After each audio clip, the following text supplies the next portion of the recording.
Negara Kesatuan Republik Indonesia berdiri bukan hadiah dari Jepang.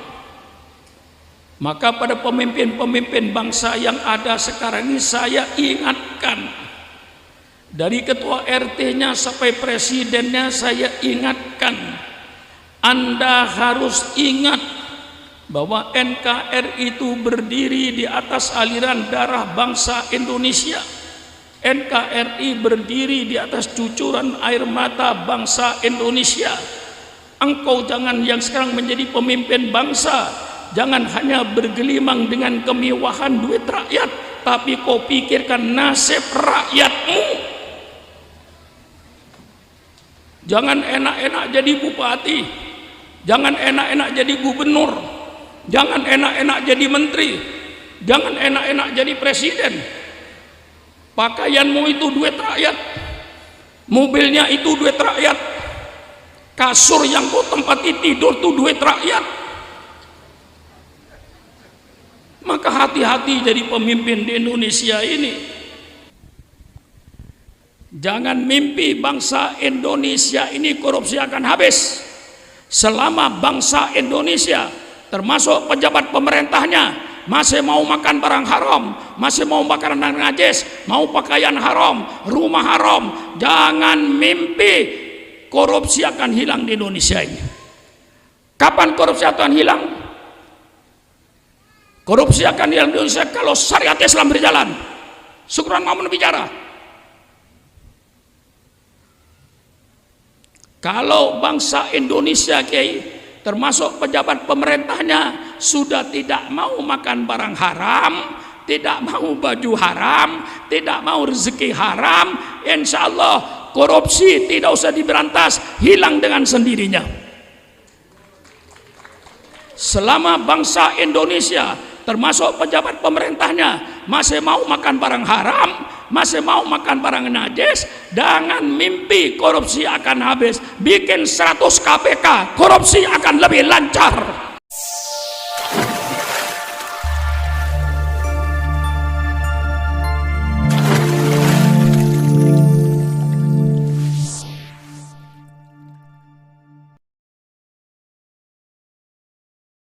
Assalamualaikum warahmatullahi wabarakatuh. Bismillahirrahmanirrahim. Alhamdulillahi rabbil alamin. Wassalatu wassalamu ala asrafil anbiya'i wal mursalin, sayyidina wa habibina wa syafi'ina wa maulana Muhammad wa ala alihi wa ashabihi ajma'in. Subhanaka la ilma lana illa ma 'allamtana innaka antal alimul hakim. La haula wa la quwata illa billahil aliyil azim. Amma ba'du.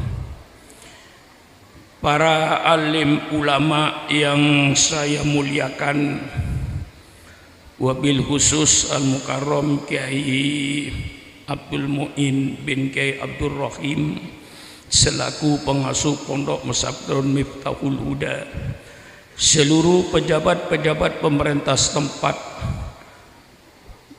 Bapak Wali Kota yang wakil Wali Kota yang saya hormati, dari kepolisian dan dari militer yang saya hormati, hadirin dan hadirat sekalian yang berbahagia. Alhamdulillah, pada hari ini kita mengenang sejarah dari Pondok Pesantren Miftahul Huda dengan adanya haul almarhum al-maghfurlah Kiai Haji Abdul Rahim ini sebagai pengasuh Pondok Pesantren Miftahul Huda. Para ulama ini biasanya yang diperingati itu meninggalnya. Kalau para nabi itu rata-rata yang diperingati itu hari lahirnya. Terbalik, tidak sama. Mengapa? Kalau nabi itu kok lahirnya? Karena yang jelas kalau nabi itu lahirnya akan membawakan perubahan, membawa petunjuk Allah, akan membawa satu peradaban. Dan sudah bisa dipastikan berakhir sebagai nabi. Tidak ada nabi berhenti di tengah jalan. Lain dengan para ulama. Para ulama itu diperingati wafatnya.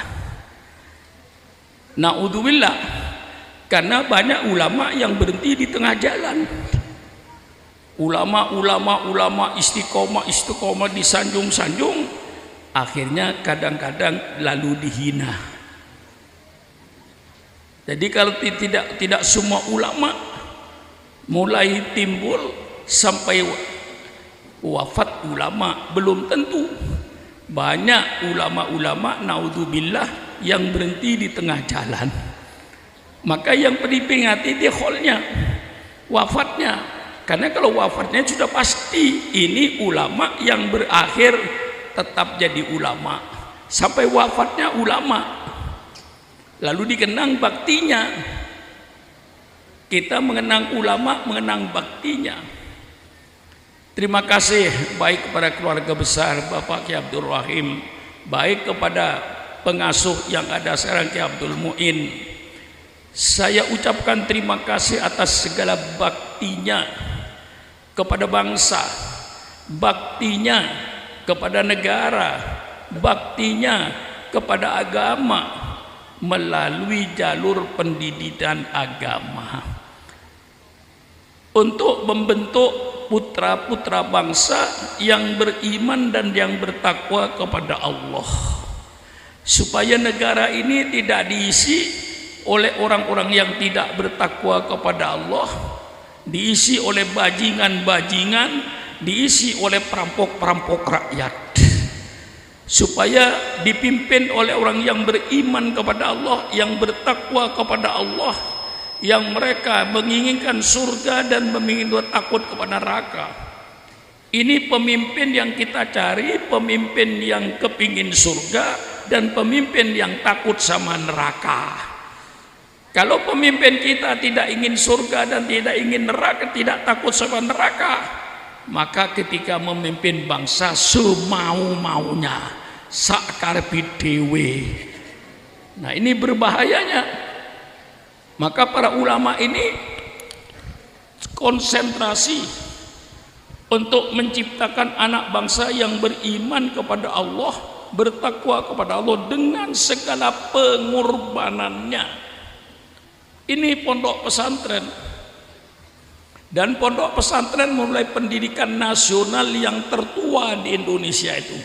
Diakui atau tidak diakui, saya tidak minta pengakuan. Karena sudah fakta. Untuk apa minta pengakuan? Pondok pesantren berjalan semenjak sebelum Belanda masuk ke Indonesia. Sekitar tahun 1200, ketika Majapahit mengalami krisis moral, disitulah didatangkan seorang wali min auliaillah, Raden Rahmatullah Sunan Ampel. Dialah pertama kali yang mendirikan pondok pesantren di Indonesia ini, dengan dididik putra-putranya yang akhirnya juga jadi wali songo juga. Alhamdulillah, karena keikhlasan daripada yang mendidik, dengan segala pengorbanan dan pengorbanan. Oleh sebab itu selalu saya menitik beratkan dalam pidato saya ini pengorbanan dan pengorbanan. Karena tidak ada satu cita-cita, tidak ada satu kemauan yang akan berhasil tanpa adanya pengorbanan. Ini intinya. Ya, dalam Islam sampai ada hari raya kurban. Nah, itu menunjukkan bahwa pengorbanan. Negara Kesatuan Republik Indonesia berdiri bukan hadiah dari Belanda. Indonesia ini berdiri karena ada tetesan darah umat Islam, tetesan air mata. Negara Kesatuan Republik Indonesia berdiri bukan hadiah dari Jepang. Maka pada pemimpin-pemimpin bangsa yang ada sekarang ini saya ingatkan, dari ketua RT-nya sampai presidennya saya ingatkan, Anda harus ingat bahwa NKRI itu berdiri di atas aliran darah bangsa Indonesia. NKRI berdiri di atas cucuran air mata bangsa Indonesia. Engkau jangan yang sekarang menjadi pemimpin bangsa, jangan hanya bergelimang dengan kemewahan duit rakyat, tapi kau pikirkan nasib rakyatmu. Jangan enak-enak jadi bupati, jangan enak-enak jadi gubernur, jangan enak-enak jadi menteri, jangan enak-enak jadi presiden. Pakaianmu itu duit rakyat, mobilnya itu duit rakyat, kasur yang kau tempati tidur itu duit rakyat. Maka hati-hati jadi pemimpin di Indonesia ini. Negara ini didirikan di atas aliran darah, dan insya Allah yang terbesar adalah umat Islam. Saya tidak mengurangi kelompok-kelompok lain yang ikut berjuang, tapi yang pasti Pak Wali Kota, umat Islam lah yang terbesar andilnya, sahamnya. Maka umat Islam jangan dikambing hitamkan. Yang mendingan DKR itu para ulama. Baca sejarah. Saya bukan omong kosong. Kalau ingin tahu siapa yang paling besar kontribusinya terhadap NKRI ini, persilakan pemerintah adakan sensus kuburan. Tapi yang saya maksud Kiai Abdul Muin bukan kuburan umum. Alhamdulillah, setiap kabupaten mesti ada taman pahlawannya. Ciamis ada taman pahlawan, Bandung ada taman pahlawan, Cianjur taman pahlawan, Tegal, Pekalongan sampai Jawa Timur ada taman pahlawan. Tolong pemerintah adakan sensus kuburan taman pahlawan. Masuk ke taman pahlawan itu, tanya nama siapa, agama apa, nama siapa, agama apa, nama siapa, agama apa, nama siapa, agama apa. Saya yakin Pak Wali Kota, 99% darahnya umat Islam untuk NKRI.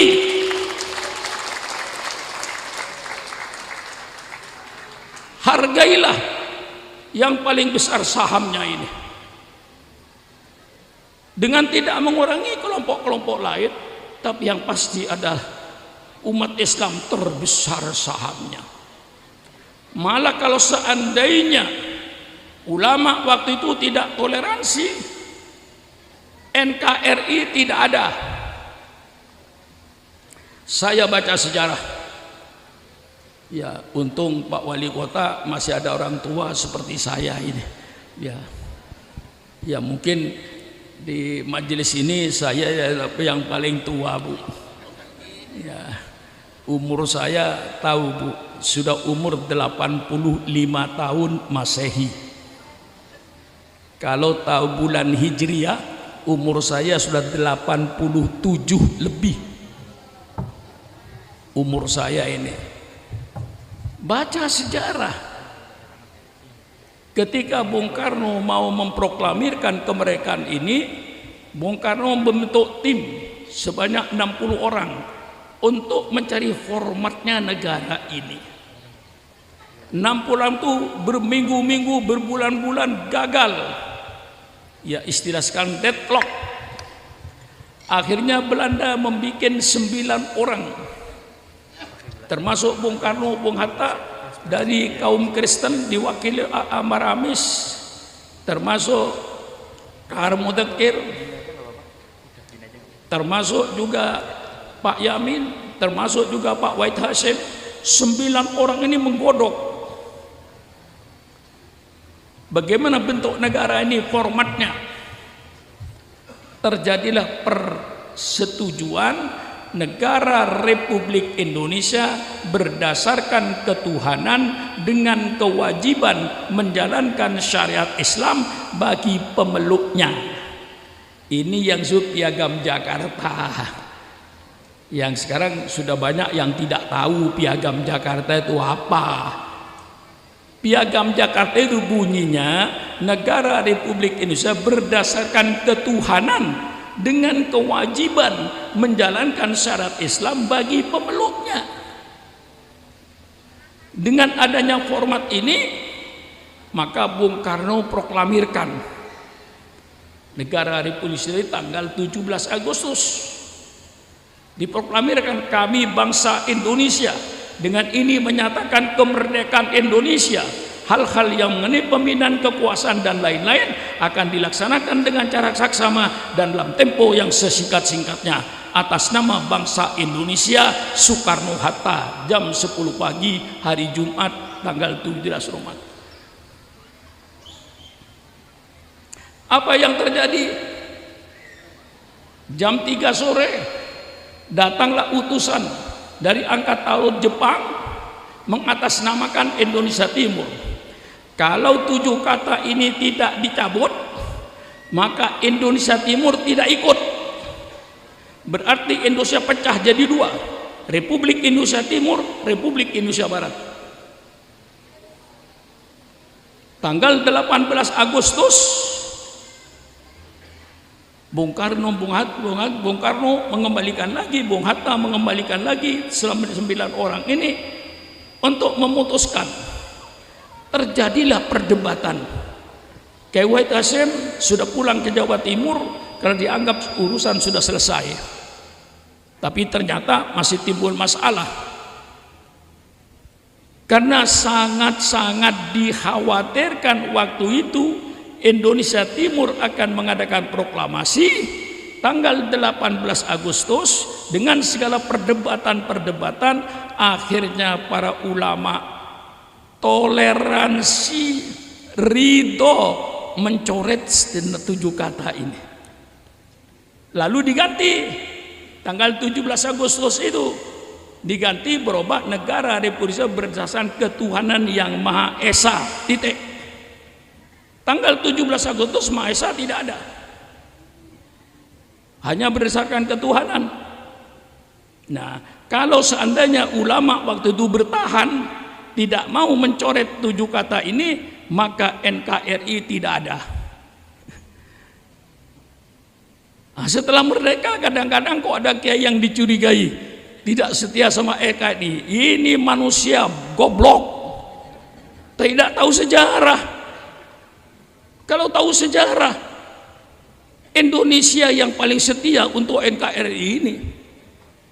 Nah, ini sejarah pengorbanan. Agama Islam diturunkan oleh Allah kepada Rasulullah Sallallahu Alaihi Wasallam tidak langsung jaya, tidak langsung hebat, tidak langsung tersebar. Jayanya Islam, besarnya Islam karena diperjuangkan dengan pengorbanan. Rasulullah berkorban, para sahabat berkorban untuk menjayakan Islam sehingga Islam jaya. Mengapa Islam jaya? Karena dengan iman yang kokoh, dengan siap berkorban, maka Islam jadi jaya. Maka saya ajak kepada bapak-bapak dan ibu-ibu malam ini, mari kita kembalikan semangat berkorban. Umat Islam pasang niat malam ini, saya sebagai umat Islam wajib membiayai Islam.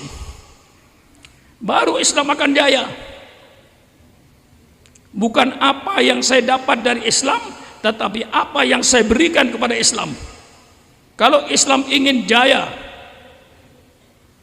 bukan apa yang saya dapati dari NU, tapi apa yang akan saya berikan kepada NU. Bukan apa yang saya peroleh dari NU, tapi apa yang saya berikan kepada NU. Baru NU akan jaya di Indonesia ini.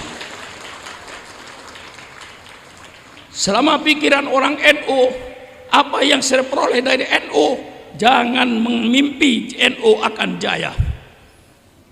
NU akan jaya kalau orang NU mau membiayai NU. Islam akan jaya Kalau orang Islam mau membiayai Islam, maka semua yang malam ini mendengarkan pengajian saya, sisihkan sebagian hartamu untuk membiayai agamamu. Al-kayyisu mandana nafsahu wa amila lima ba'dal maut. Saya terjemahkan, maaf kayak agak kasar ya, karena kita makhluk kasar. Saya jelaskan secara kasar. Al-kayyisu, orang yang berotak. Siapa kata orang yang berotak? Orang yang menggadaikan diri, menghutangkan dirinya kepada Allah. Wa amila lima ba'dal maut, dan berbuat untuk nanti setelah mati. Itu orang yang berotak. Bukan cuma untuk hidup saja, bukan mobil untuk hidup, rumah untuk hidup. Orang yang berotak, kata Rasulullah, orang yang memikirkan dan berbuat untuk nanti setelah mati. Maka mumpung belum mati, mari kita berbuat untuk setelah mati. Caranya apa? Di antaranya berkorban. Sisihkan sebagian hartanya. Kalau seandainya umat Islam mau menyisihkan hartanya untuk Islam, pasti Islam jaya. 270 juta. Kalau yang Islam saja katakan 150 juta. Dari Islam yang 50 100 katakan 100 juta. Tiap orang keluar 10.000 satu bulan, berapa duit yang akan terkumpul? Miliar. Maka mulai malam ini saya ajak, mari semua umat Islam berpikir, saya wajib membiayai Islam.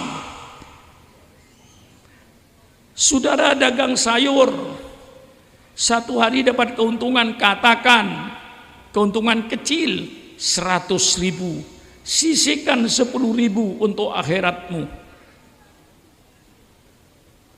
Kau jadi petani, panen, katakan 1 ton, 10 kilo untuk agama saya. Kalau semua orang, semua penghasilannya yang jadi pegawai negeri, gaji saya 1 bulan 20 juta, ambil 100.000 untuk agama saya. Tapi rutin, sisihkan sebagian hartanya. Mari saya ajak berpikir malam ini, mari saudara-saudara kita berbuat nanti untuk setelah mati. Karena nanti saudara pasti ada di kuburan sendirian, keluarga tidak bisa menolong, jabatan tidak bisa menolong, tinggal amal solehnya yang akan membuat Anda tersenyum. Maka ibu-ibu misalnya, tiap belanja, habis belanja saya yakin ada kelebihannya. Habis belanja lebih ada kelebihan 5.000, kumpulkan. 1 minggu 7 hari ada 35.000. Titipkan sama suaminya, Pak, ini 10.000 Pak, tolong letakkan di masjid Pak, tromol masjid itu ini 10.000 Pak, untuk agar saya nanti di kuburan tersenyum Pak, saya pasti mati Pak. Inilah 10.000 tiap minggu masukkan ke masjid. Yang 10.000 untuk tahlilan, untuk sholawatan, untuk dikir. Tiap majelis taklim bawa duit 10.000, bawa duit 5.000. Majelis taklim hidup, majelis dikir hidup, sholawatan hidup, masjid hidup, pesantren hidup. Kalau semua umat Islam mulai malam ini siap untuk membiayai Islam, surga tidak cuma-cuma. Ini selalu saya titipkan pengorbanan. Ini jiwa pengorbanan sekarang yang hilang. Ingatan pada kuburan sudah hilang. Maaf, apalagi ibu-ibu ya umurnya sudah 55-60 tahun Bu, saya kira sudah nggak usah pakai gelang emas Bu, nggak nambah cantik.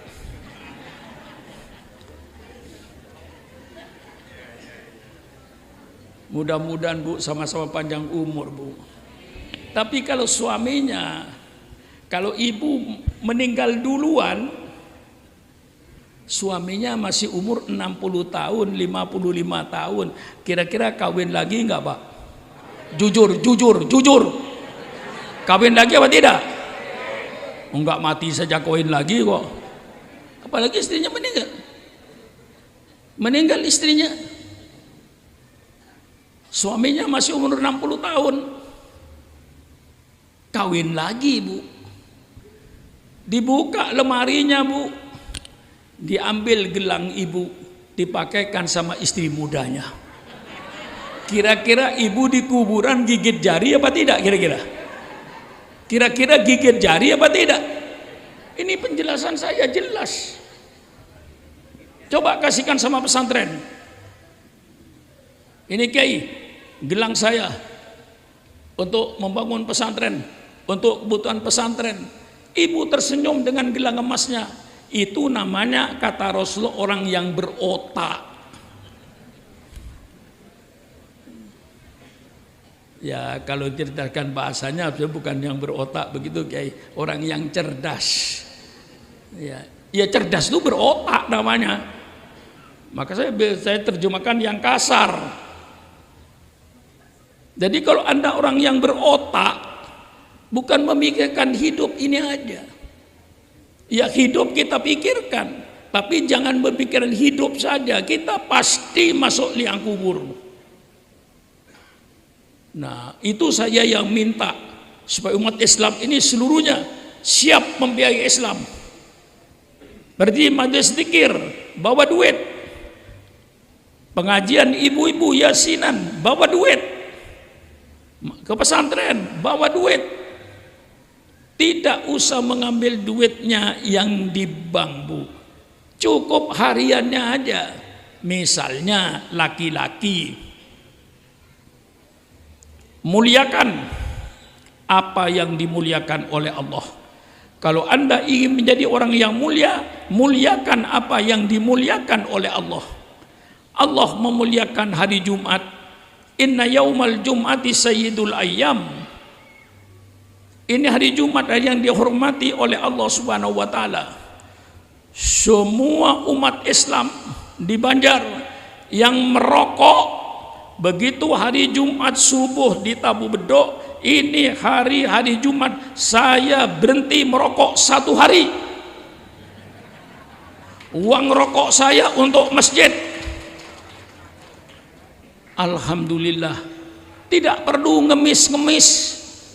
Orang Islam jangan jadi orang pengemis.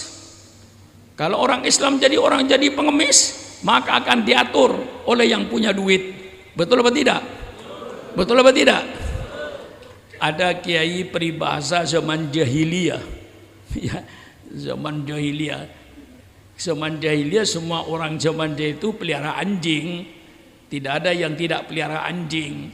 Nah, lalu situ ada pepatahnya zaman jahiliyah, jauwe kalbaka yadbakah. Jauwe kalbaka, laparkan anjingmu. Yadbakah, baru nurut sama kamu. Anjing kenyang nggak bakalan nurut Kiai. Biarkan Kiai pegang roti, kalau anjing kenyang dia duduk aja. Tapi ketika anjing itu lapar, melihat Kiai Muin pegang roti, diikuti anjing kemanapun saja. Maka ulama-ulama Indonesia, kau jangan jadi anjing lapar. Kalau kiainya jadi anjing lapar, akan diatur oleh orang-orang yang berduit. Tidak mungkin independen kiai lapar. Maaf kasar, tapi insya Allah mantep. Jangan lihat kasarnya, mantepnya, Bu. Saya bikin pidato yang mantep rakyat. Kiai akan mandiri kalau semua rakyat berkata saya wajib membiayai Islam. Masjidnya mandiri, tidak ngemis-ngemis. Majelis taklimnya berdiri, tidak ngemis-ngemis. Pesantren berdiri, tidak ngemis-ngemis. Mengapa? Karena bukan anjing lapar. Jadilah anjing kenyang. tidak diatur oleh orang, sehingga terjadi boneka pemimpin. Di depannya pemimpin Islam, tapi catatannya boneka, diatur oleh orang di luar Islam karena dapat duit dari mereka, sehingga fatwanya tidak fatwa Al-Quran, fatwanya tidak fatwa sunnah Rasulullah, fatwanya fatwa mengikuti pesanan dari yang ngasih duit. Itulah kiai-kiai lapar, anjing-anjing lapar di Indonesia ini. Maka untuk itu umat Islam semua siap. Saya wajib membiayai Islam. Sisihkan 2% dari pendapatannya setiap hari. Apa artinya? Kalau sudah dapat untung satu hari 1 juta, cuman 2.500, 25.000 untuk Islam. Apa artinya? Dari rezeki yang Allah berikan, sisihkan sebagian. Kata Pak Sukron, orang yang berotak itu orang yang berpikir nanti setelah mati. Itu namanya berotak. Karena kita pasti mati. Nah, kita pikirkan ketika kita di kuburan, apa yang akan kita bawa? Di sinilah saya ajak berkorban. Islam jaya karena Rasulullah dengan para sahabat berkorban. Mau perang, sahabat yang punya unta, ya unta, yang punya kurma, tidak ada yang sayang. Tidak pernah Rasulullah kekurangan biaya kalau sudah mau mengadakan peperangan. Tidak pernah kekurangan biaya. Tidak pernah kekurangan kambing. Tidak pernah kekurangan unta. Tidak pernah kekurangan kurma. Semuanya terpenuhi kebutuhan perang. Dan jiwanya perang berarti pamit mati pada keluarga, bukan pamit hidup. Jadi kalau jabat tangan dengan istri, saya mau perang beramasa Rasulullah, itu saya mau mati, jangan diharapkan kembali. Ini yang membuat Islam itu hebat ketika itu. Setiap yang berangkat tempur sudah tidak mau kembali ke rumahnya. Yang diangan-angankan mati di medan perang. Karena itu mati syahid, langsung ke surga. Itu jiwa yang dimiliki oleh sahabat Rasulullah, jiwa yang dimiliki Rasulullah Sallallahu Alaihi Wasallam, sehingga dengan pengorbanannya Rasulullah berhasil. Dengan pengorbanannya berhasil Rasulullah. Pertama, Rasulullah berdakwah dengan sembunyi-sembunyi menghadapi orang kafir Quraisy. Kemudian orang kafir Quraisy dengan taktik politik yang kasar, dia menghadapi Rasulullah dengan segala kekerasan. Sahabat Rasulullah dibunuh, sahabat Rasul disiksa. Sayyidina Bilal radhiyallahu an diikat tangannya, diseret di padang pasir, perutnya dikasih batu supaya mereka kembali pada agama mereka. Tapi ternyata Sayyidina Bilal diseret di padang pasir, di bawah terik matahari, perutnya dikasih batu, tapi dia tetap berkata, Ahad, Ahad, Ahad, Ahad, Allah yang Maha Esa. Sahabat Rasulullah dibunuh, tetapi segala macam kekejaman dan kekerasan tidak mampu menghadapi api Islam yang mulai menyala dalam dada para sahabat-sahabatnya. Justru api Islam semakin membesar untuk menerangi kegelapan kota Mekah itu. Karena dengan kekejaman, kekerasan, pembunuhan tidak berhasil, kemudian kaum Quraisy merubah politiknya dengan politik embargo ekonomi. Ditempelkan di tepi di dinding Ka'bah, seluruh umat Islam tidak boleh mengadakan hubungan dagang dengan umat Islam, khususnya di bidang pangan. Seluruh bangsa Quraisy tidak boleh mengadakan hubungan dagang dengan umat Islam, khususnya di bidang pangan, supaya umat Islam mati kelaparan.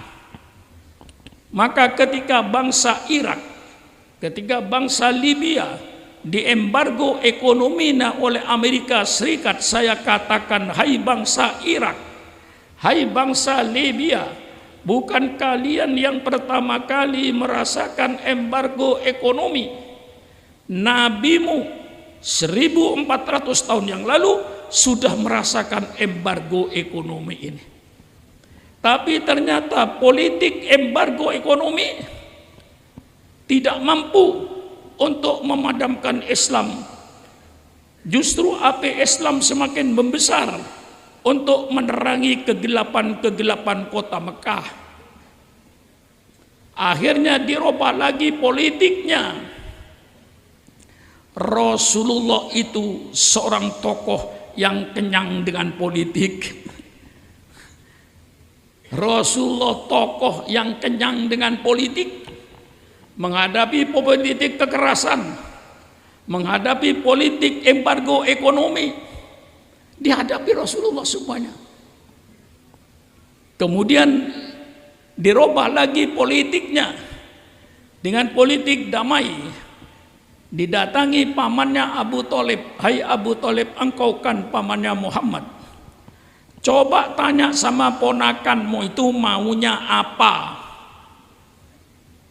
Kalau ponakanmu ini ingin jadi raja, kami bangsa Arab siap mengangkat Muhammad jadi raja dengan syarat berhenti jadi nabi, berhenti berdakwah.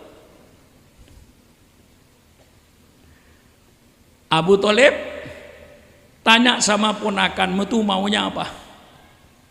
Kalau ponakanmu ingin kaya, kami penduduk Mekah siap menyerahkan kekayaan kami kepada Muhammad sehingga Muhammad menjadi orang yang terkaya di kota Mekah ini dengan syarat berhenti jadi nabi, berhenti berdakwah. Abu Thalib tanya sama ponakanmu maunya apa? Kalau dia ingin kawin dengan gadis-gadis di kota Mekah ini, kami siap mengumpulkan anak perawan di kota Mekah ini. Persilakan ponakanmu kawin 1, 2, 3, 4, 5, 6, 7, 8, 9 dengan syarat berhenti jadi nabi. Kira-kira kiai kalau ditawarkan sama kiai sekarang kira-kira bagaimana ya? Kira-kira ditawarkan harta, wanita, tahta. Ini politik yang dihadapi Rasulullah. Maka Rasulullah matang politiknya itu. Segala macam politik daripada orang-orang kafir Quraisy, Rasulullah atasi semuanya. Ternyata Rasulullah tidak mau menolak, Bu. Maka kiai, kalau ingin kiai berhenti jadi kiai itu gampang, kiai. Kasih jabatan kedudukan yang sibuk. Jangan anggota dewan wali kota ya nggak terlalu sibuk itu. Kalau ingin Syukron Makmun berhenti jadi kiai gampang. Angkat Syukron Makmun jadi menteri luar negeri, baru berhenti jadi kiai. Ada 300 negara, Bu, lebih. Kalau satu negara saya keliling 3 hari aja. Diundang Kiai Abdul Mu'in. Oh Pak Suro nggak bisa. Apa? Ada di Jerman. Diundang lagi, ada di Tokyo. Diundang lagi, ada di Amerika. Menteri luar negeri.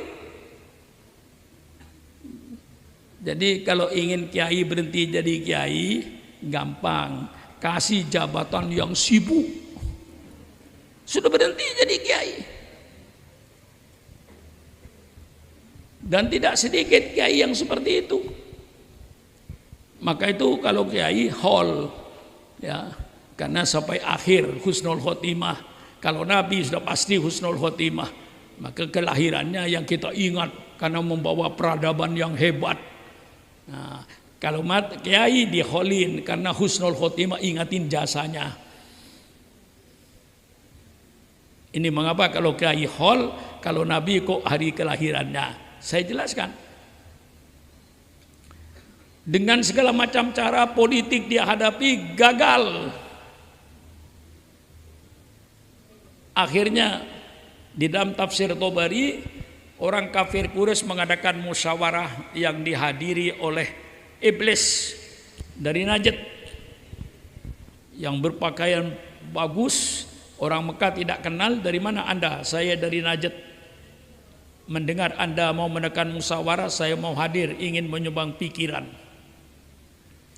Dijelaskan oleh Abu Jahal dengan kekerasan, dengan kekejaman, dengan pembunuhan, gagal. Embargo ekonomi, gagal. Ditawarkan harta, wanita, tahta, gagal. Ini Nabi Muhammad kenyang dengan politik. Kenyang Nabi Muhammad dengan politik. Matang politiknya. Kemudian kata Abu Jahal, kalau begitu tangkap saja Muhammad.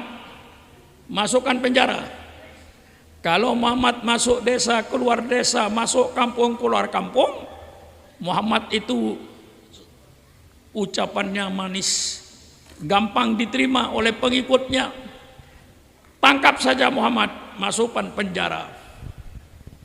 Iblis angkat tangan. Sia-sia kau menangkap Muhammad. Muhammad itu bangsa Quraisy, bangsa yang terhormat di negeri Mekah ini. Maka mesti sukunya akan menjaga kehormatan keluarganya. Masa keluarganya orang terhormat dimasukkan penjara? Maka nanti pasti akan dibela oleh keluarganya.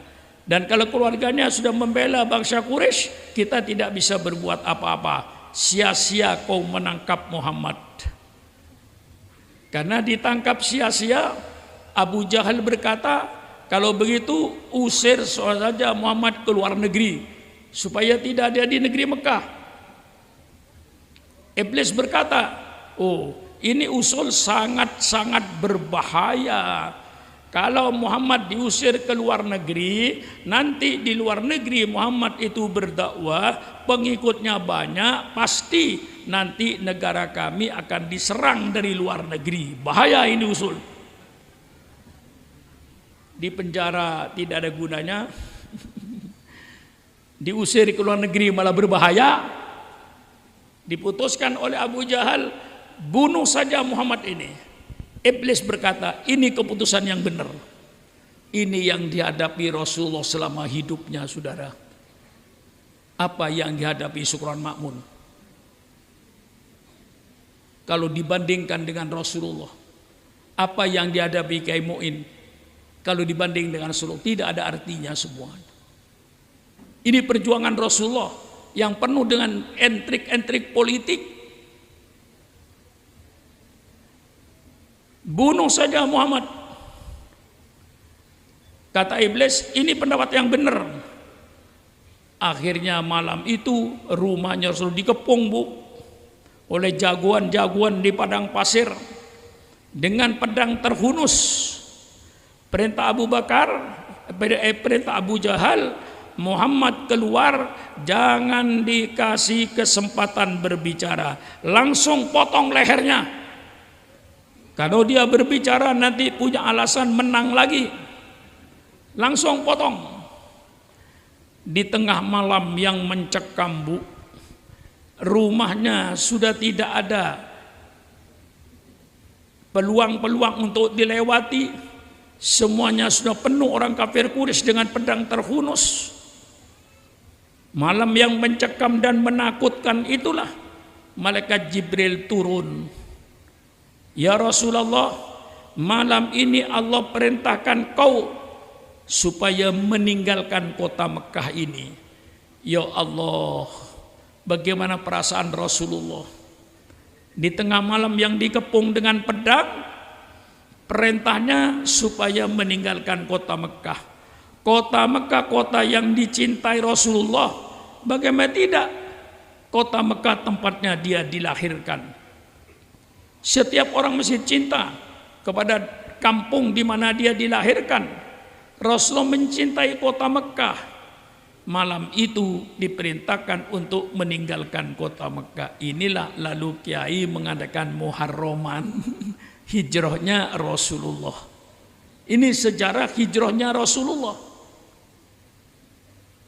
Dengan isyarat dari Allah, Rasulullah ngambil pasir, baca qul a'udzu huwallahu ahad, qul a'udzu bil falaq, qul a'udzu bin nas, lalu membaca ayat kursi, lalu membaca sebagian surat Yasin, wa ja'alna min baini aydihim sadda wa min khalfihim saddam fa usainahum fahum la yubsirun. Ambil pasir, semua mereka tertidur. Rasulullah keluar dengan keadaan yang sangat mencekam.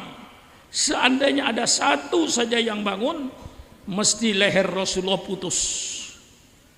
Langsung menuju ke rumahnya Abu Bakar Siddiq radhiyallahu anhu, tengah malam yang gelap ini. Abu Bakar kaget, ada apa Rasulullah? Allah perintahkan saya dan kau malam ini untuk meninggalkan kota Mekah. Tengah malam yang gelap mencekam, Sayyidina Abu Bakar tidak menolak. Kalau itu sudah perintah Allah, ya Rasulullah, mari kita tinggalkan kota Mekah ini. Subhanallah. Inilah Sayyidina Abu Bakar membuktikan hadis Rasulullah sallallahu alaihi wasallam, la yu'minu ahadukum hatta akuna ahabba ilaihi min malihi wa waladihi wa walidihi wan nasi ajmain. Tidak sempurna iman seseorang. Tidak sempurna iman seseorang sehingga aku, kata Rasulullah, lebih dicintai olehnya daripada hartanya, daripada anaknya, daripada bapaknya, dan seluruh manusia yang ada. Baru imannya sempurna. Saya tidak melarang ibu mencintai suaminya. Saya tidak melarang bapak mencintai istrinya. Saya tidak melarang bapak dan ibu mencintai anaknya. Saya tidak melarang bapak dan ibu mencintai hartanya, tetapi hendaknya kecintaan kepada Allah dan Rasulnya di atas segala kecintaan yang ada. Bu, matanya melotot dipanggil nggak nyaut. Maaf bu, di tempat saya bu, kalau matanya melotot dipanggil tidak nyaut, itu namanya ikan asin bu. Tahu ikan asin? Ikan asin matanya melotot bu, dipanggil nggak nyaut. Bu, cintakah ibu sama suaminya? Kok nggak jawab? Yang tidak menjawab saya doakan, mudah-mudahan suaminya kawin lagi. Nah, sudah nggak cinta? Jawab yang jujur, bu. Cinta nggak sama suaminya? Maaf pak, jangan kawin lagi pak. Ibu masih setia, masih cinta. Bapak-bapak, cinta nggak sama istrinya?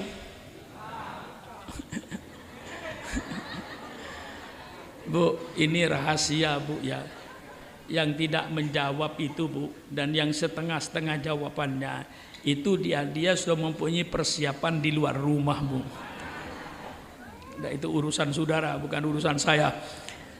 Yang penting dalam hadis, cintai Rasulullah di atas segala kecintaan.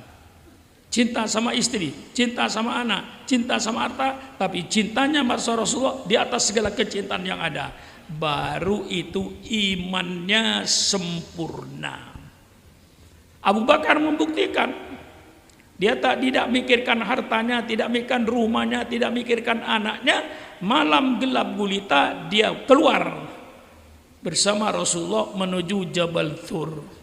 Di Jabal Thur inilah Rasulullah istirahat karena sudah berjalan kurang lebih 5 km jalan kaki, istirahat.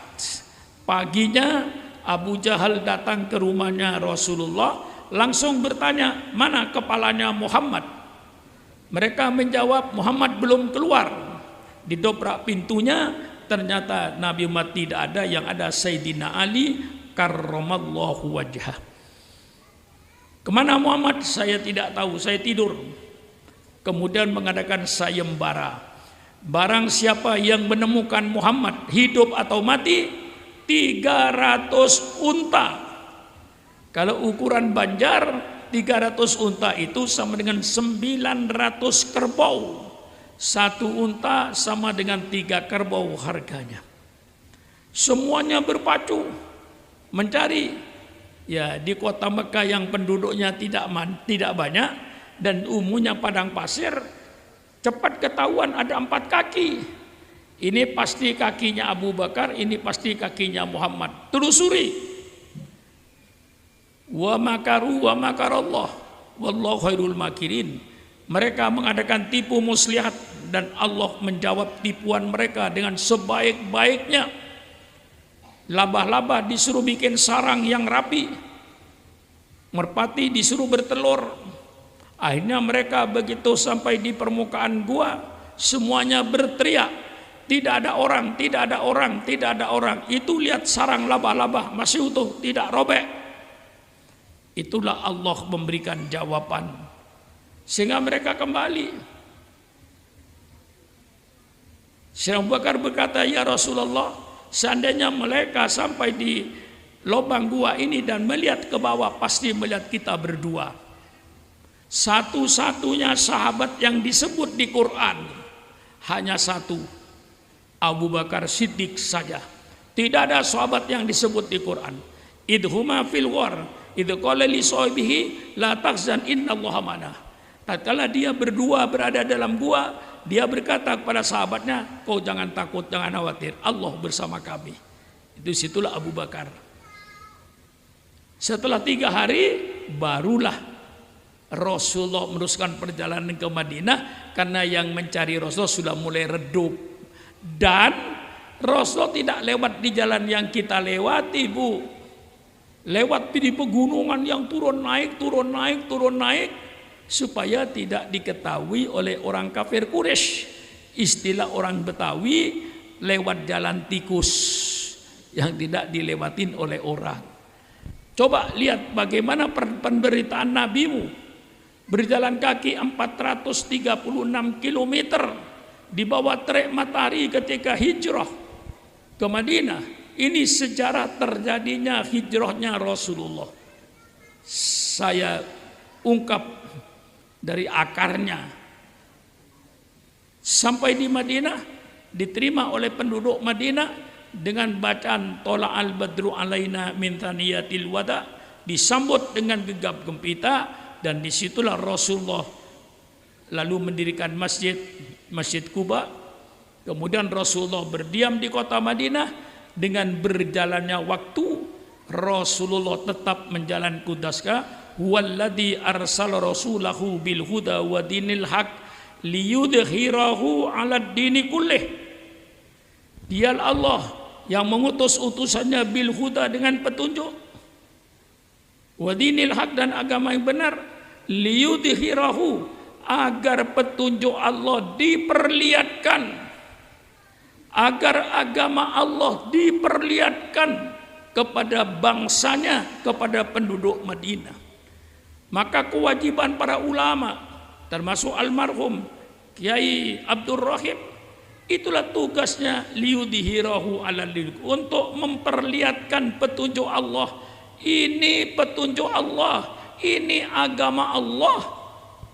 Anda pakai persilakan, Anda tidak mau pakai sudah kami sampaikan. Wa ma alaina illal balagul mubin.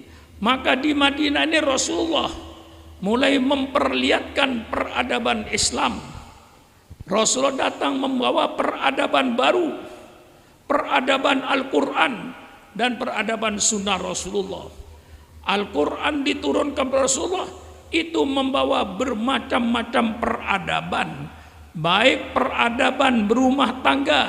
Al-Quran menjelaskan. Orang yang kadang-kadang salah paham, seolah-olah Islam itu melarang pergaulan bebas laki-laki dengan perempuan. Itu salah dugaan.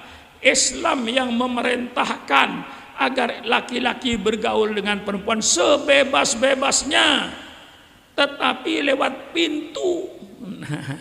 Masuk masjid lewat pintu, masuk rumah lewat pintu, mau nonton sepak bola lewat pintu, mau masuk pergaulan bebas lewat pintunya. Pintunya akdun nikah, Kiai. Setelah akdun nikah, angkahtuka wa zawwajtuka bimahtubatika bimahrika wa kada qabiltu wa tasyawa bil ma'ruf, sudah lewat pintunya. Persilakan bergaul bebas. Kiai Abdul Muin pasti hasil pergaulan bebas. Sukron Makmun termasuk hasil pergaulan bebas. Bapak polisi hasil pergaulan bebas. Kalau ayah dan ibunya tidak bergaul bebas, tidak ada bapak polisi itu. Semua ini hasil pergaulan bebas. Siapa bilang Islam melarang? Islam ngasih pintu supaya tidak kayak binatang. Kalau tidak pakai pintu ayam, tidak pakai pintu kambing. Ayah bisa kawin dengan anak, anak bisa kawin dengan ibu, ibu bisa kawin dengan kakak. Itu namanya binatang. Nah, inilah sekarang yang sedang dirintis di Indonesia dengan faham liberalisme. Faham liberalisme itu faham, Bu, menurut pendirinya, menurut seorang tokoh daripada liberalisme bernama Humphrey Cox. Dalam bukunya dia menyatakan liberalisme itu tujuannya untuk membebaskan manusia dari asuhan agama. Berarti liberalisme yang tidak diatur dengan agama, liberalisme yang lepas dari Pancasila, liberalisme yang lepas dari Undang-Undang 45, itu adalah pembinatangan bangsa Indonesia yang sedang diproses sekarang ini.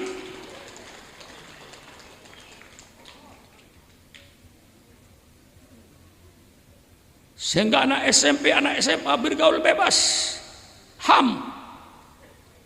Sekarang di Eropa perzinaan bukan pidana, Kiai. Perzinaan asal mau sama mau HAM. Lebih dari itu, Kiai, sekarang ini perkawinan sejenis disahkan oleh negara. Laki-laki kawin dengan laki-laki, perempuan kawin dengan perempuan, disahkan oleh negara. Itu liberalisme.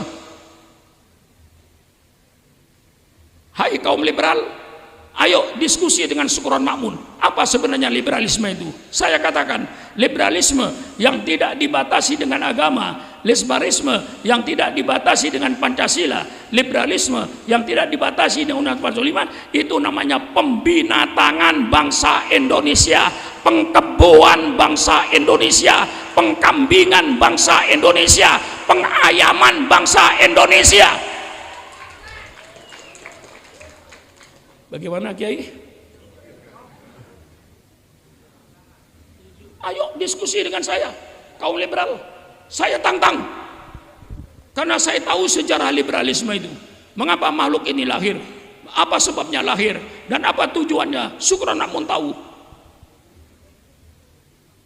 Maka jangan sembarangan membawa paham-paham dari bawah itu. Nah, disitulah peradaban rumah tangga diatur, peradaban ekonomi diatur, supaya jangan ada rezeki yang haram lewat tenggorokannya. Ya. Maka kalau syariat Islam dijalankan di Indonesia, Kiai, insya Allah korupsi habis. Jangan mimpi bangsa Indonesia ini korupsi akan habis. Selama bangsa Indonesia termasuk pejabat pemerintahnya masih mau makan barang haram, masih mau makan najis, mau pakaian haram, rumah haram, jangan mimpi korupsi akan hilang di Indonesia ini. Kapan korupsi akan hilang? Korupsi akan hilang di Indonesia kalau syariat Islam berjalan. Sukron Makmun bicara. Kalau bangsa Indonesia, Kiai, termasuk pejabat pemerintahnya sudah tidak mau makan barang haram, tidak mau baju haram, tidak mau rezeki haram, insya Allah korupsi tidak usah diberantas, hilang dengan sendirinya. Selama bangsa Indonesia termasuk pejabat pemerintahnya masih mau makan barang haram, masih mau makan barang najis, jangan mimpi korupsi akan habis. Bikin 100 KPK, korupsi akan lebih lancar. Saya bicara. Bagaimana kira-kira Pak Polisi? Kalau masih mau makan barang haram, bagaimana kita melakukan korupsi? Kalau semua pejabat termasuk rakyatnya sudah tidak mau makan barang haram, Jangan lewat di tenggorokan saya ini rezeki yang haram.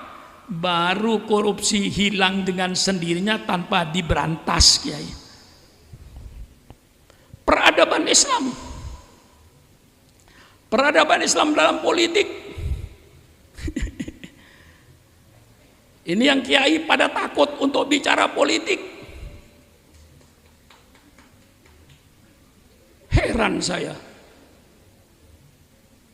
Rasulullah itu pimpinan politik.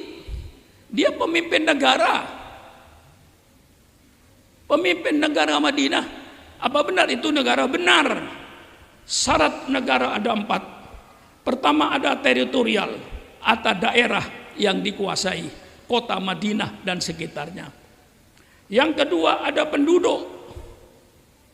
Penduduk Madinah yang pluralistik, bermacam-macam suku dan bermacam-macam agama. Jangan bangsa Indonesia yang bilang pluralistik. Rasulullah di Madinah menghadapi masyarakat yang pluralistik seperti di Indonesia ini. Rasul bisa menyatukan bangsa yang berbeda-beda dan agama yang berbeda-beda dengan satu piagam yang namanya piagam Madinah. Alhamdulillah di Indonesia, negara dapat menyatukan bangsanya yang bermacam-macam suku, bermacam-macam dengan Pancasilanya. Rasulullah bisa menyatukan penduduknya yang bermacam-macam suku dan agama dengan namanya Mitsaqul Madinah, piagam Madinah. Rasulullah mengatur. Penduduk ada, daerah ada, pemimpinnya ada. Pemimpinnya Rasulullah Sallallahu Alaihi Wasallam. Undang-undangnya ada yang dipakai Al-Quran dan Sunnah Rasulullah. Maka ketika Bung Karno mengumumkan kemerdekaan, itu Indonesia belum sah karena kurang satu, undang-undang tidak ada. Yang ada teritorial Indonesia, bangsa Indonesia pemimpinnya Bung Karno, undang-undangnya kagak ada. Maka segeralah dibentuk Undang-Undang Dasar 45. Itu dulu sifatnya sementara, alhamdulillah jadi permanen. Setelah ada Undang-Undang Dasar 45, sah sebagai negara. Rasulullah di Madinah sah sebagai negara, ditinjau dari segi politik. Nah, apa bentuk negaranya? Allah Subhanahu wa taala yang Maha mengetahui bahwa negara itu tidak bisa satu bentuk. Islam tidak mementingkan bentuk negara. Mau bentuk kerajaan seperti Saudi Arabia, persilakan. Al-Quran tidak menentang. Allahumma malikal mulki tu'til mulka man tasha wa tanzi'ul mulka mimman tasha wa tu'izzu man tasha wa tu'il man tasha biyadikal khair. Kerajaan. Mau berbentuk kesultanan, persilakan. Seperti Sultan Brunei, Sultan Johor, dan seterusnya di Malaysia berbentuk kesultanan-kesultanan, persilakan. Waj'alni min ladunka sultanan nasira. Mau berbentuk khilafah, persilakan. Ya Daud, inna ja'alnaka khalifatan fil ardi. Bentuk khalifah, bentuk khilafah, pemimpinnya bernama khalifah. Mau berbentuk republik kayak Indonesia, persilakan. Pemerintahan di tangan rakyat, wa amruhum syura bainahum, pemimpinnya namanya presiden. Bagi Islam, bentuk negara tidak penting. Bentuk gelas tidak penting. Mau gelas berbentuk bulat persilakan, berbentuk panjang persilakan, berbentuk segi empat persilakan. Bentuk gelas tidak penting. Yang penting isinya gelas. Nah, bentuk negara tidak penting menurut Islam. Mau kerajaan kayak mau kesultanan, mau khilafah, mau republik, persilakan.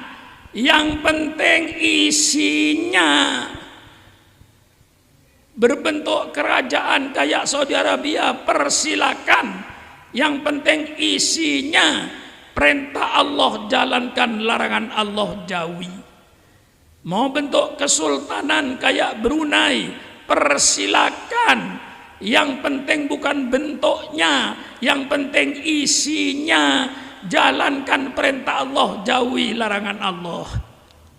Mau berbentuk khilafah seperti zaman Khulafaur Rasyidin, persilakan. Yang penting jalankan perintah Allah, jauhi larangan Allah. Mau berbentuk republik seperti Indonesia, tidak melanggar Al-Quran, persilakan. Yang penting apa? Isinya. Jalankan perintah Allah, jauhi larangan Allah, apapun bentuk negaramu. Bagaimana? Jelas? Jelas? Kiai takut bicara politik. Sampaikan politik ini kepada bangsa Indonesia.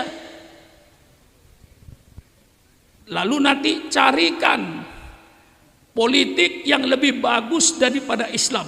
Saya tantang, tolong carikan sifat pemimpin dalam Islam: sidik, amanah, tabligh, fatona. Cari pemimpin yang sidik, pemimpin yang jujur. Jangan pemimpin yang suka bohong dan membohongi rakyat. Cari pemimpin yang jujur. Ini perintah Allah. Apa ada hukum tata negara di dunia yang lebih bagus dari Islam? Tolong carikan. Ini Islam. Ini Islam. Mau dipakai persilakan, tidak dipakai juga gak apa-apa. Saya cuma kewajiban menyampaikan. Tidak ada hak saya memaksa untuk memakai peradaban Islam. Tidak ada hak saya untuk memaksa. La ikraha fiddin. Yang penting saya sampaikan, ini tata negara Islam. Pemimpin sidik, pemimpin yang jujur. Subhanallah, kapan Indonesia punya pemimpin yang jujur? Bukan pembohong, bukan koruptor. Cari pemimpin yang amanah, yang tidak berkhianat. Subhanallah, subhanallah. Hai pemimpin-pemimpin bangsa, Allah memberikan kekayaan alam yang disebut sumber daya manusia. Ini sumber daya manusia untuk bangsa Indonesia. Hai pemimpin-pemimpin bangsa, engkau jangan berkhianat. Kekayaan alam Indonesia tidak dinikmati oleh bangsa Indonesia, bahkan dijual kepada bangsa-bangsa asing. Bangsa asinglah yang banyak menikmati kekayaan Indonesia ini. Pemimpin yang jujur, kekayaan alam ini untuk bangsa Indonesia. Subhanallah, saya paling ngeri di Irian, Papua, Pak. 2 gunung emas sudah habis dibawa oleh Amerika. Rakyatnya masih telanjang, Kiai. Pendidikannya masih terbelakang, Kiai. Emasnya 2 gunung sudah habis, Kiai. Ini fakta. Masih pakai koteka sebagian, Kiai. Pendidikannya masih tidak seperti kita. Emasnya 2 gunung sudah habis dibongkar oleh Amerika. Yang dulu janjinya itu tembaga, tapi nyata bukan tembaga, Kiai. Emas. Subhanallah. Cari pemimpin yang amanah, yang tidak menjual kekayaan alam ini untuk bangsa asing. Kekayaan alam ini untuk bangsanya sendiri, dinikmati oleh bangsa sendiri, dikelola oleh bangsa sendiri. Inilah pemimpin yang amanah, terpercaya, bukan pemimpin pengkhianat. Ini Islam, Kiai. Cari pemimpin tabligh yang transparan, yang jujur, yang tidak menyimpan kebohongan. Itu namanya tabligh, menyampaikan kebenaran, bukan menyampaikan kebohongan, bukan menyampaikan penipuan. Yang keempat, pemimpin itu fatonah. Cari pemimpin yang cerdas, Kiai. Jangan mencari pemimpin yang pelongo-pelongo. Cari pemimpin yang cerdas.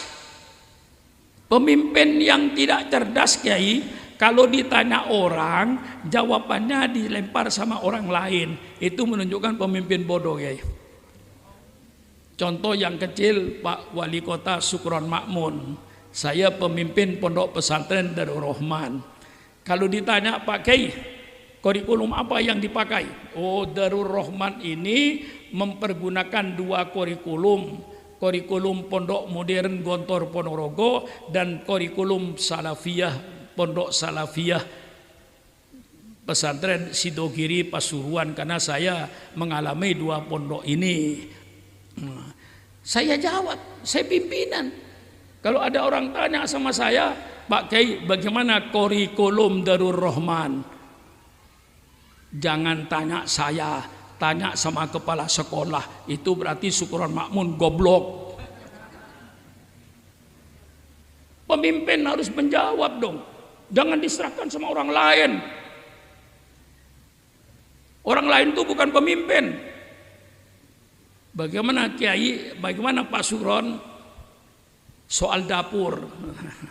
Saya jawab, Kiai, soal dapur di Darul Rahman ini saya atur, yang penting santri tiap hari harus ada sayuran.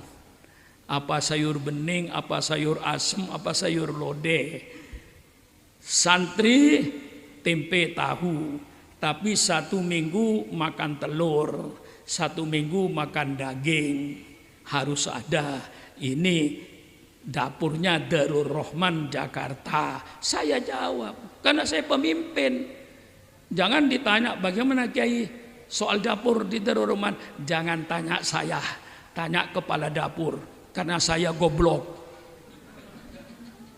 Pemimpin itu langsung jawab dong. Apalagi pemimpin tertinggi, dia yang berkuasa. Ditanya agama jawab, tanya ekonomi jawab, tanya ini jawab. Cari pemimpin yang cerdas. Jangan mencari pemimpin yang pelongo. Bagaimana? Ini Islam, bukan Sukron Makmun, Siddiq, Amanah, Tabligh, Fatonah. Bukan Sukron Makmun. Islam punya peradaban dalam politik. Masya Allah, hebatnya pemimpin. Kapan Indonesia punya pemimpin Siddiq, Amanah, Tabligh, Fatonah, Kiai? Kapan, Kiai? Kadang-kadang seolah-olah ganti pemimpin hanya ganti perampok. Seolah-olah giliran ganti pemimpin hanya giliran ganti maling.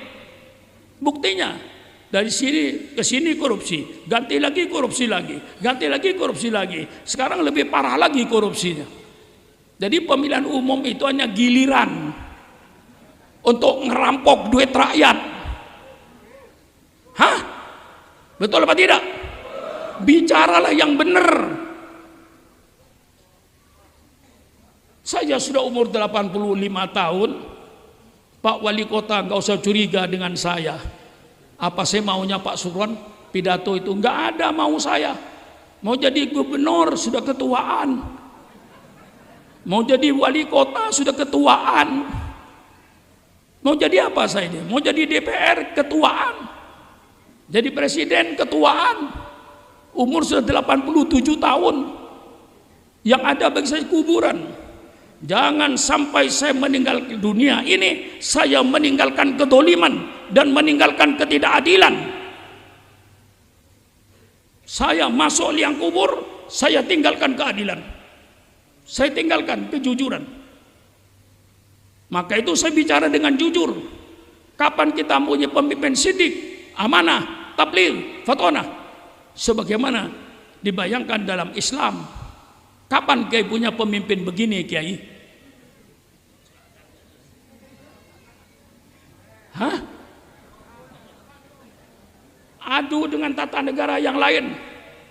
Saya tantang, tolong apa ada tata negara yang lebih bagus daripada Islam tentang kriteria pemimpin Siddiq, Amanah, Tabligh, Fatonah. Tolong carikan pemimpin yang lebih bagus daripada ini. Insya Allah tidak ada. Hanya Islam yang punya. Pemerintah mau makai persilakan, tidak mau makai persilakan. Yang penting Syukron Ma'mun sudah menyampaikan, inilah liyudhirahu 'alad dini kullih, untuk saya perlihatkan peradaban Islam ini di tengah-tengah bangsa Indonesia ini.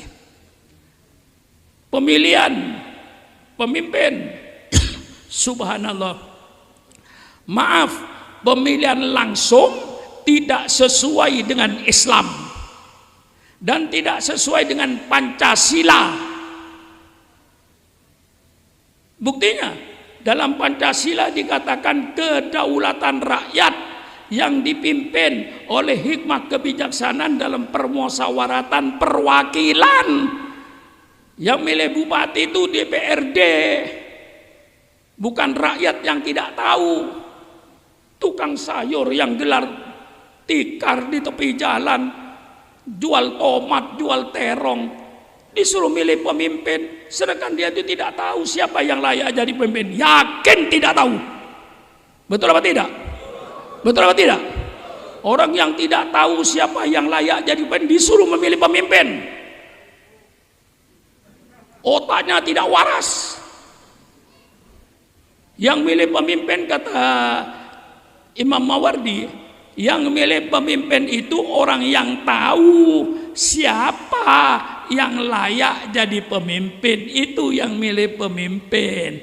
Insya Allah DPRD yang layak untuk memilih bupati, DPR pusat dan MPR yang layak memilih presiden. Jangan diserahkan kepada rakyat langsung, itu bertentangan dengan Pancasila dan itu bertentangan dengan agama Islam.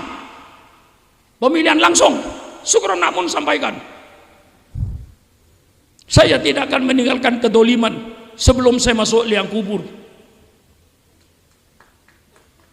Ini saya sampaikan. Persilakan yang mau membantah. Kalaupun Syukron Ma'mun panggil ke istana, saya datang. Ayo musyawarah. Mana yang terbaik untuk bangsa ini? Saya menginginkan yang terbaik. Pemimpin sidik, amanah, tabligh, fatonah. Jangan milih pemimpin yang pelongo-pelongo, pemimpin yang tidak ngerti persoalan. Setiap ada pertanyaan dilempar kepada orang lain karena dia tidak bisa menjawab. Mari kita jujur. Dinasti tidak ada dalam Islam. Rasulullah wafat, bukan Sayyidina Ali penggantinya, bukan Siti Fatimah penggantinya, Abu Bakar. Dan Abu Bakar dipilih secara demokrasi. Ketika Rasulullah wafat, tidak ada kosong, kepemimpinan tidak ada, sehingga Rasulullah belum dikubur. Kaum Muhajirin, kaum Ansor kumpul di Saqifah Bani Sa'idah. Dia merasa yang berhak untuk menjadi pengganti Rasulullah adalah kaum Ansor. Datanglah Abu Bakar, Ubaidah dengan Sayyidina Umar menjelaskan bahwa kepemimpinan al-a'imatu li Quraisyin, untuk di daerah Saudi Arabia, pemimpin itu orang Quraisy, karena orang Quraisy itu suku yang sangat dihormati dan terhormat. Akhirnya apa? Kaum Ansor menyerah. Abu Bakar narik tangannya Sayyidina Umar, dibeat untuk jadi pengganti Rasulullah. Subhanallah, subhanallah. Umar menjawab, Kiai, hai Abu Bakar, tidak pantas saya jadi pengganti Rasulullah kalau engkau masih hidup. Ada enggak kira-kira orang yang begini sekarang? Ada kira-kira Pak Wali Kota orang yang begini? Tidak ada. Mau diangkat jadi presiden menolak dengan berkata, Abu Bakar, bukan saya tidak mau dalam hatinya, tidak pantas saya ini menjadi pengganti Nabi Muhammad. Kalau engkau masih hidup, engkaulah yang lebih layak. Dibeatlah oleh elit politik. Jadi Sayyidina Abu Bakar dipilih oleh elit politik Muhajirin, elit politik kaum Ansor memilih Abu Bakar. Dibeat, bagus, demokrasi. Tapi yang memilih siapa? Orang yang tahu siapa yang layak jadi pemimpin, bukan tukang sayur, bukan tukang kebun. Orang yang mancing ikan di Pangandaran tidak tahu siapa yang layak jadi gubernur Jawa Barat itu. Orang yang jual sayur di Banjar ini jam 11 gelar tikar, jam 11 malam gelar tikar, jual tomat, jual terong. Dia tidak tahu siapa yang layak jadi wali kota. Dia tidak tahu siapa yang layak jadi gubernur. Mengapa disuruh milih orang yang tidak tahu? Subhanallah, subhanallah. Ini kesalahan ketatanegaraan di Indonesia ini kalau menurut saya. Yang pantas memilih wali kota itu DPRD. Yang pantas milih gubernur DPRD tingkat 2. Yang pantas milih presiden anggota MPR. Masya Allah, subhanallah.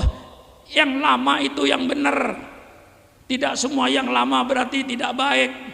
Tolong pemerintah tinjau kembali itu peraturan pemilihan umum itu. Nah, ini politik dalam Islam. Dari Sayyidina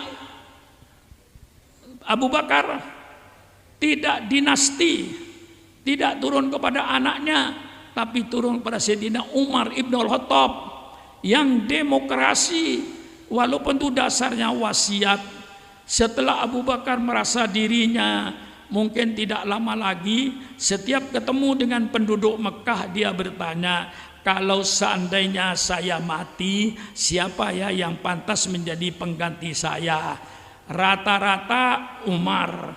Ditanya lagi Umar, ditanya lagi Umar. Seandainya saya mati, nanti siapa ya yang pantas menjadi pengganti saya? Umar. Hampir 90% Umar. Akhirnya Abu Bakar berwasiat, kalau saya mati Umarlah pengganti saya. Redup. Karena demokrasi berdasarkan survei. Nah, dari Sayyidina Umar kepada Sayyidina Uthman lain lagi sistemnya. Inilah sistem dalam Islam. Boleh memilih cara memilih pemimpin. Ketika Sayyidina Umar mau meninggal dunia, dia kumpulkan 9 orang. Di antara Sayyidina Uthman, Zaid bin Thabit, Abdullah ibn Mas'ud, semuanya dikumpulkan. Ali bin Abi Thalib, 9 orang ini kau layak jadi pemimpin setelah saya meninggal dunia.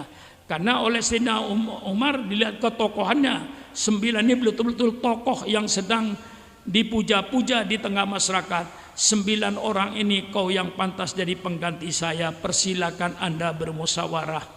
Sayyidina Uthman lah akhirnya yang menjadi penggantinya. Subhanallah.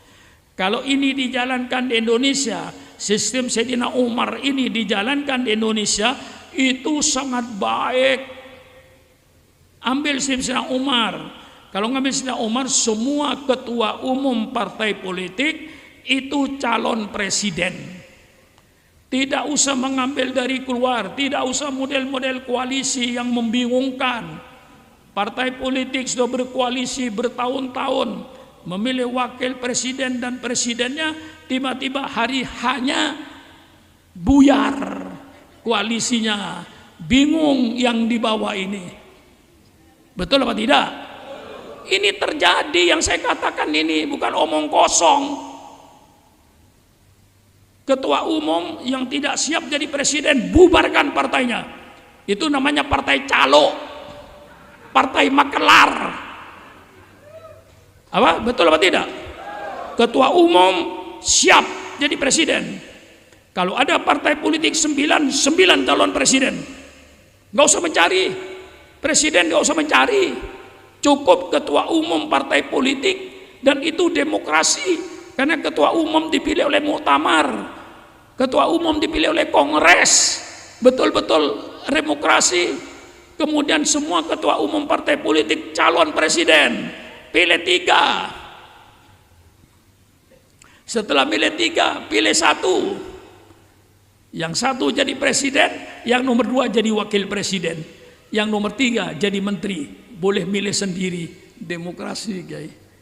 Akur semuanya. Anggota DPR tetap anggota DPR. Ini biasanya kiai salahnya di Indonesia. Kalau partainya sudah berkoalisi dengan pemerintah, lalu DPR-nya jadi bebek. DPR-nya jadi bebek, tinggal stempel. Mestinya tidak. Biar berkoalisi, biar menterinya dari partainya. Katakan, saya partai A, menteri agamanya partai A. Kalau salah, tetap partai ini koreksi. Jangan dibiarkan. Ini biasanya tidak, kalau partainya sendiri dibela walaupun salah. Inilah rusaknya politik di Indonesia. Kalau sudah berkoalisi dengan pemerintah, lalu di DPR menjadi bebek semuanya, tinggal stempel, tanda tangan. Ini rusaknya negara. Saya perbaiki. Inilah yang terjadi sekarang ini, Kiai. Nah, cara milih pemimpin sangat bagus. Lalu sekarang tujuan mendidik negara apa? Tujuannya membuat negara ini, tujuannya baldatun thayyibatun wa rabbun ghafur. Negara yang aman, tentram, sejahtera. Ini yang menjadi cita-cita. Dalam Islam, untuk menuju baldatun thayyibatun ada 4 pilar. Hai pemerintah Republik Indonesia, Anda mau makai persilakan. Anda tidak mau makai syukran makmun, tidak menyesal. Saya cuma menyampaikan, kalau ingin menuju baldatun thayyibatun rabbun ghafur, saya baca dalam revolusi politik yang dipimpin oleh Umar ibn Abdul Aziz. Umar ibn Abdul Aziz mengatakan revolusi politik dalam Islam yang asalnya pemimpin negara berdasarkan keturunan, sekarang pemimpin negara harus kembalikan kepada rakyat. Nah, dalam kitabnya untuk menuju baldatun thayyibatun wa rabbun ghafur, negara sejahtera, negara aman tentram, negara di bawah keridhaan Allah. Bagaimana caranya? Ada 4. Pertama, wasawirhum fil amri. Hai Muhammad, engkau nabi. Hai Muhammad, engkau rasul. Tapi masalah politik kau harus bermusyawarah dengan sahabat-sahabatnya. Dipraktekkan Rasulullah ketika perang Uhud. Diadakan musyawarah perang dalam kota atau perang luar kota. Kalau perang dalam kota, maka banyak korban-korban sipil yang akan menjadi korban. Tapi kalau korban di luar kota, yang jadi korban hanya tentara. Diputuskan musyawarah perang di luar kota, terjadilah perang Uhud. Nabi umat yang nabi diwajibkan musyawarah, apalagi yang bukan nabi.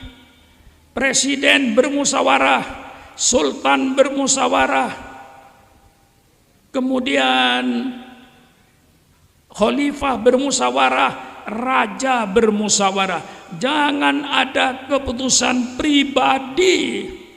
Jangan ada peraturan yang keluar dari pribadi. Peraturan presiden, keputusan presiden dalam Islam tidak benar. Keputusan presiden berdasarkan musyawarah.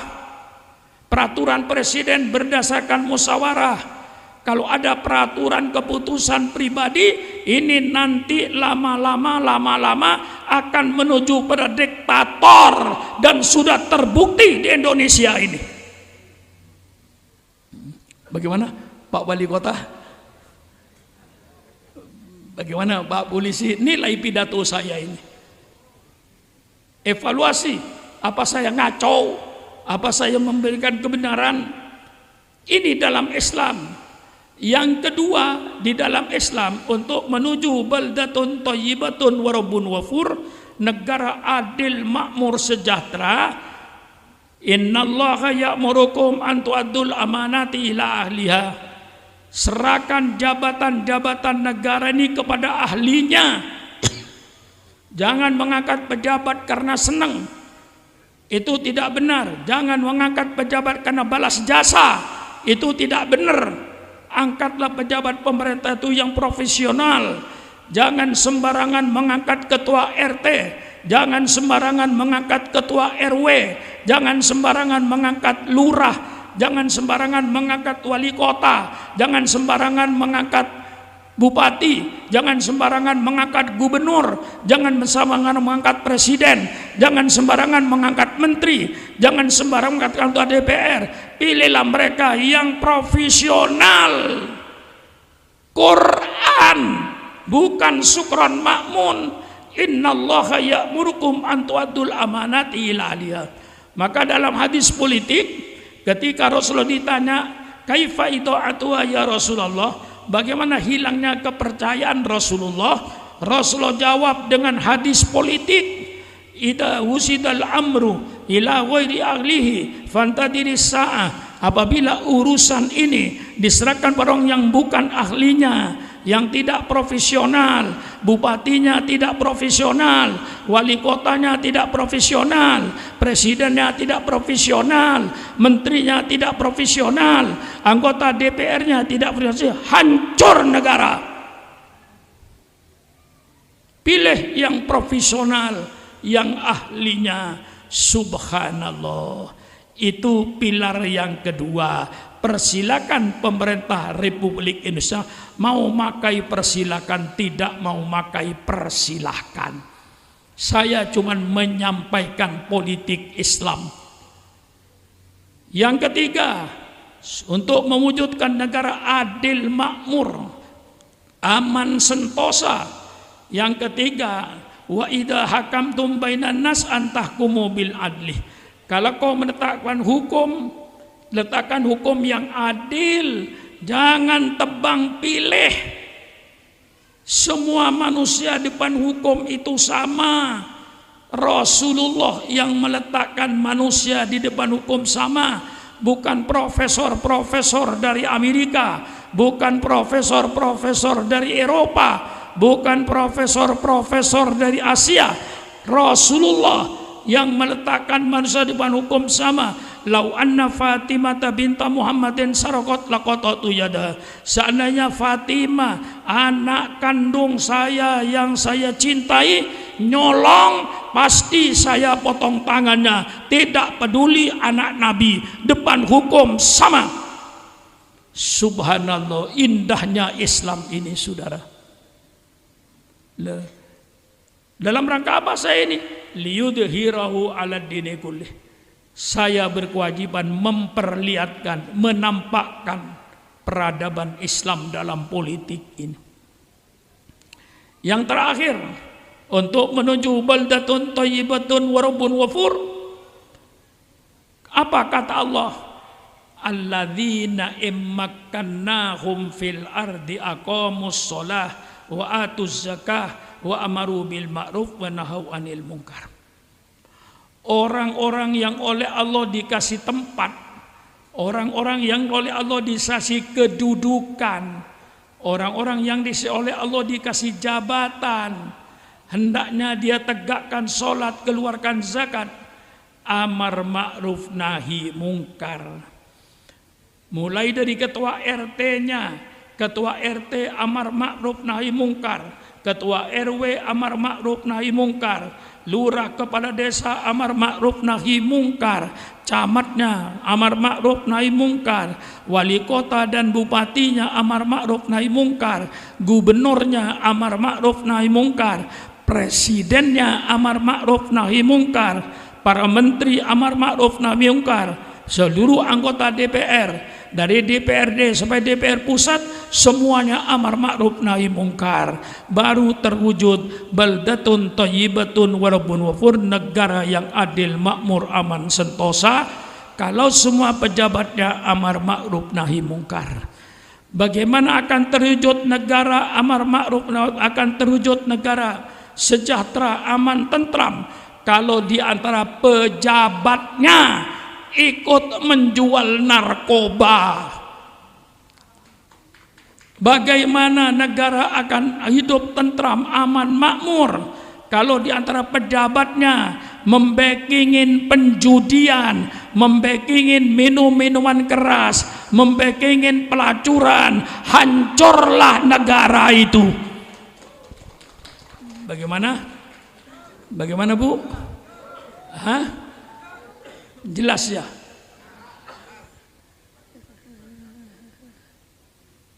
Ya itu kewajiban saya menyampaikan ajaran Quran. Mau diterima oleh bangsa Indonesia, saya berterima kasih. Tidak mau memakai pun saya berkata, wa ma alaina illal balagul mubin. Tidak ada kewajiban saya kecuali menyampaikan kepada pemerintah. Inilah Islam. Mau dipakai, alhamdulillah. Tidak dipakai, saya sudah menyampaikan la ikraha fiddin, tidak ada paksaan di dalam agama. Inilah barangkali saudara-saudara yang saya sampaikan dalam kesempatan ini. Ya kalau bicara politik masih panjang, karena saya belum bicara sumber-sumber pendanaan dalam suatu negara menurut agama Islam, bagaimana yang halal sehingga tidak terjadi pemerasan terhadap rakyat. Itu semuanya dalam Islam lengkap. Jadi Islam itu berbicara segala kehidupan manusia. Ia bicara ekonomi, ia bicara pergaulan bermasyarakat, bagaimana bermasyarakat yang pluralistik ini untuk saling toleransi, saling hormat menghormati antar umat beragama, saling harga menghargai antar umat beragama, sebatas itu. Tetapi sekarang dibikin lebih dari itu. Toleransi agama itu lalu ada sekarang ini agama baru.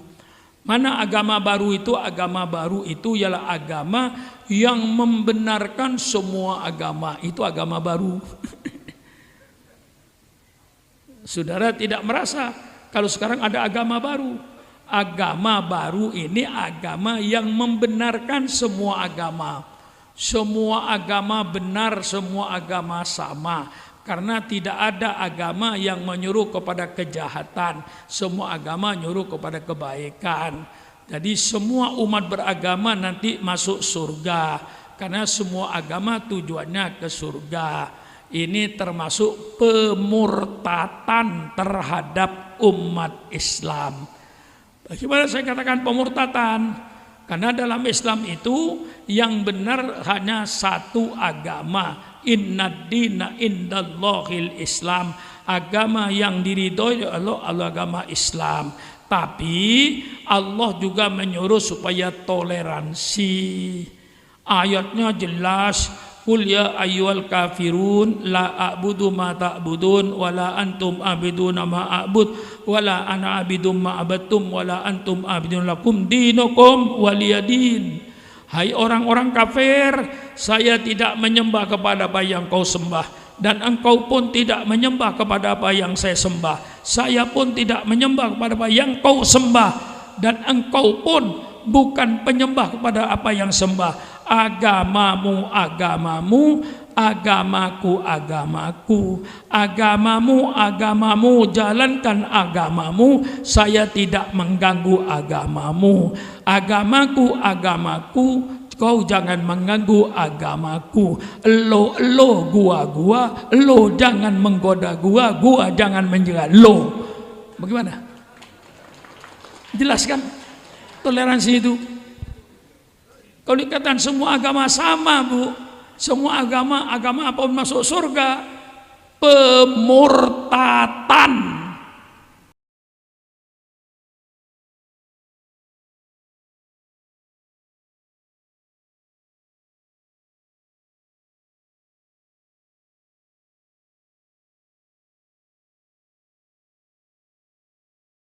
Mudah-mudahan apa yang telah disampaikan tadi bisa menambah keimanan kita dan ketakwaan kita kepada Allah Subhanahu wa taala.